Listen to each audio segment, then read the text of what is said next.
আসসালামু আলাইকুম সম্মানিত ভিউয়ার্স, আজকে আমি অবস্থান করতেছি আমার মুড়ি কাটার জমিতে। আপনারা এই মুহূর্তে দেখতে পাচ্ছেন আমার মুড়ি কাটার জমি।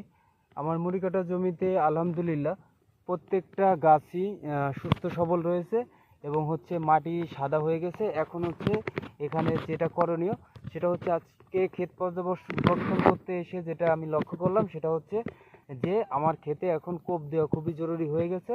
এই মুহূর্তে আমার খেতে কোপ দেওয়া খুব জরুরি। তো আগামীকালকে ইনশাআল্লাহ যদি আল্লাহ তাআলা শরীর সুস্থ রাখে এবং হায়াতে তওবা দান করে, তাহলে অবশ্যই আমি ইনশাআল্লাহ কালকে লোকজন নিয়ে আমার এই মুড়ি কাটার জমি কালকে কুপিয়ে দেবো ইনশাআল্লাহ। তো এই অবস্থা। এখন পর্যন্ত আমি এই ক্ষেতে যা করেছি সেটা যে এখানে আমি জাস্ট একটা ছত্রাকনাশক প্রয়োগ করেছি।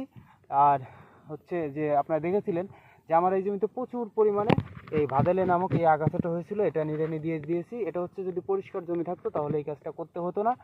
এখন যেটা করণীয় সেটা যে আমাকে এই ক্ষেতে এই জো থাকা অবস্থায় ক্ষেতটা কুপিয়ে দিতে হবে। কুপিয়ে দিলে গাছের গ্রোথটা সুন্দর হবে এবং এরপরে কী করণীয় সেটাও আপনাদেরকে আমি ডে বাই ডে জানাবো।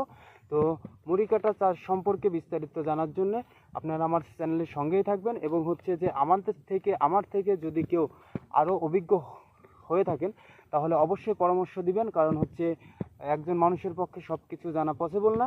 প্রত্যেকটা মানুষের আলাদা আলাদা চিন্তাভাবনা থাকে, প্রত্যেকটা মানুষই নিজেই স্বয়ংসম্পূর্ণ। যেমন বলা যেতে পারে যে প্রত্যেকটা মানুষই তার রাজ্যে সে রাজা।